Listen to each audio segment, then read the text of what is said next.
আসসালামু আলাইকুম। বিগত অনেকগুলো ভিডিওতে আসলে আমি ওয়ার্ডপ্রেস কভার করেছি। তো আমার জব লাইফের কাজ করা কিছু ওয়ার্ডপ্রেস প্রজেক্টের কিছু ভিডিও আমি আসলে শেয়ার করেছিলাম। তো ওই ভিডিওগুলো দেখে অনেকে আমাকে পার্সোনালি রিচ করার চেষ্টা করেছে। তো তারা আসলে আমাকে একটা গাইডলাইন ফলো করার চেষ্টা করছে। তো গাইডলাইন বলতে তারা অনেকে আমাকে বলতেছে যে ভাই আপনি ওয়ার্ডপ্রেসের ভিডিও দেন, ঠিক আছে, কিন্তু আমরা চাচ্ছি আপনি যেহেতু already HTML CSS JavaScript react এই টেকনোলজির সাথে খুবই কমফোর্টেবল, তো কেননা আমাদেরকে এই জিনিসগুলো নিয়ে কোনো ধরনের ভিডিও দেওয়া যায়। তো আমিও চিন্তা ভাবনা করলাম যে আমার যে ফ্রি টাইমগুলো থাকে ওগুলো আসলে ফেসবুকে স্ক্রলিং না করে ওই টাইমগুলোতে কি কোনো প্রোডাক্টিভ কাজ করা যায় কিনা। তো তারই চিন্তাভাবনা থেকে আমি চিন্তাভাবনা করলাম যে আমি প্রথমে এইচটিএমএল এর একটা ছোট কোর্স দিয়ে আসলে শুরু করা যায় কিনা। তো কোর্স বলতে এটা একদমই ফ্রি, ইউটিউবে থাকবে। এটার জন্য আসলে কোনো টাকা পয়সা নেওয়া হচ্ছে না, এটা একদমই ফ্রি। আমার ইউটিউবের মধ্যে আমি আসলে প্লেলিস্ট আকারে এইচটিএমএল এর এই সবগুলা ভিডিও একে একে পাবলিশ করব, তার চিন্তা ভাবনা আমি করছি। এবং আমি একটা শর্ট সামারি বা কোর্সের একটা গাইডলাইন তৈরি করেছি। তো আশা করি এই গাইডলাইন ফলো করলে এইচটিএমএল এর নারী নক্ষত্র আর কিছু বাদ থাকবে না।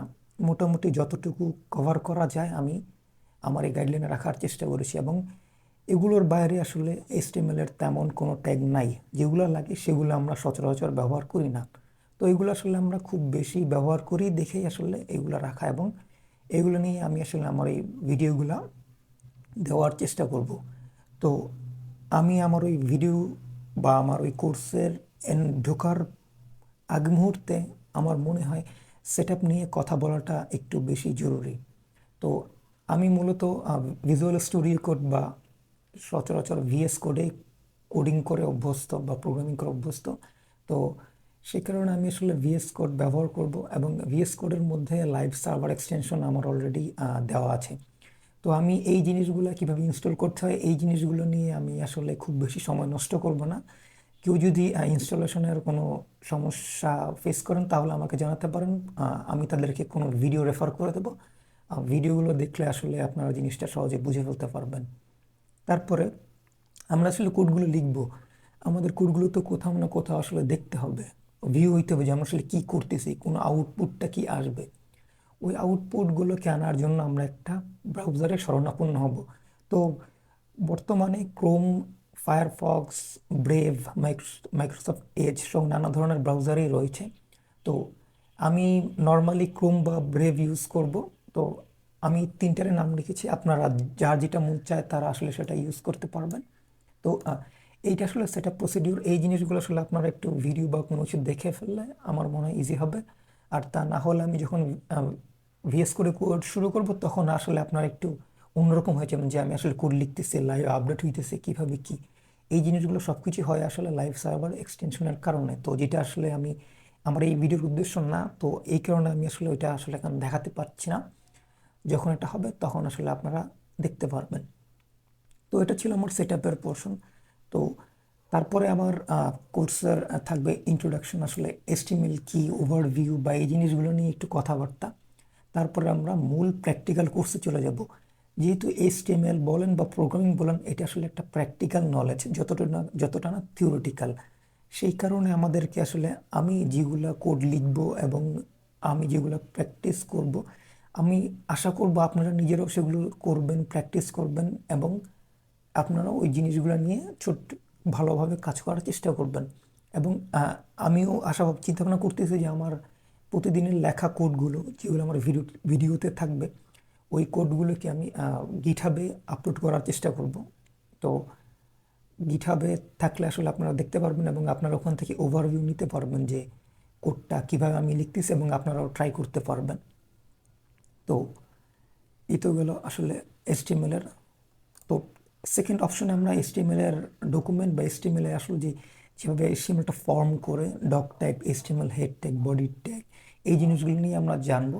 তারপরে আমরা বেসিক এইচটিএমএল এর ট্যাগ সম্পর্কে জানবো। তো এখানে অনেকগুলো ট্যাগ থাকে, headings, paragraph, list, links, image, এগুলো নিয়ে আমরা বিস্তারিত আমাদের সময় মতো ভিডিওতে আলোচনা করা হবে।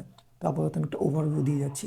তারপর HTML কিছু সিমেন্টিক এলিমেন্ট নিয়ে আমরা আলোচনা করব, তারপরে HTML ফর্ম নিয়ে আমরা আলোচনা করব, তারপরে HTML টেবিল থাকে, টেবিল নিয়ে আলোচনা করব, তারপরে HTML5 এর মধ্যে আমরা জানি HTML5 এখন চলতেছে। তো HTML5 এর মধ্যে কিছু সিমেন্টিক এলিমেন্ট নতুনভাবে আসছে, যেগুলো HTML4 বা তার আগের ভার্সনগুলোতে ছিল না। আমরা সেগুলো নিয়ে আলোচনা করব। তারপরে আমরা এতটুকু কভার করার পরে, মানে 8টা সিরিজ বলা চলে, 8টা সিরিজের ভিডিওগুলো কভার করার পরে আমরা একটা প্রজেক্টস করব, শুধুমাত্র HTML দিয়ে প্রজেক্টস করব, এবং গিটহাবের মাধ্যমে ফ্রিতে হোস্টিং করা যায়, এবং ওই হোস্টিংটাও আমরা দেখব। এই কারণে আসলে আমি এটা স্টার মার্ক দিয়ে রাখছি, কারণ এটা খুবই ইম্পর্ট্যান্ট। কারণ আমি একটা জিনিস করলাম, আমি যদি আমার একটা ফ্রেন্ডকে দেখাইতে চাই যে দেখো আমি HTML শিখছি, আমি এই 3টা প্রজেক্ট করছি, তো সে অবশ্যই দেখতে চাবে যে কী কোর্স আমাকে দেখাও। তখন আমি ফ্রি হোস্টিংয়ে আমার কিছু লিঙ্ক তৈরি হবে, আমি ওই লিঙ্কগুলো তাকে দিয়ে দিব, এবং আসলে আমরা দেখাইতে পারবো যে না, আমি এই 3টা প্রজেক্ট নিজে নিজে করছি। তারপরে থাকবে যে আমাদের CSS খুবই ইম্পর্ট্যান্ট, কারণ একটা ওয়েবসাইটের যেসব ডিজাইন হয় সেই সবগুলো কালার, এই সবগুলো মেনটেন করা হয় CSS দিয়ে। তো ওই কারণে আমরা CSS নিয়ে কিছু আলোচনা করব HTML এর একটা পোর্শন পরে, এবং আমরা CSS এর ওভারভিউ, CSS কীভাবে করা হয়, কমন প্রপার্টিজ দিয়ে কীভাবে HTML-কে চেঞ্জ করা যায়, ওগুলো নিয়ে আলোচনা করবো। এবং তারপরে আমরা CSS যতটুকু শিখবো সেগুলো নিয়ে একটা প্রজেক্ট করব। আর ফাইনালি একটা কথা বলে রাখি, এটা HTML এর কোর্স, এখানে হালকা পাতলা CSS দিয়ে কিছু প্রজেক্ট দেখানো হবে।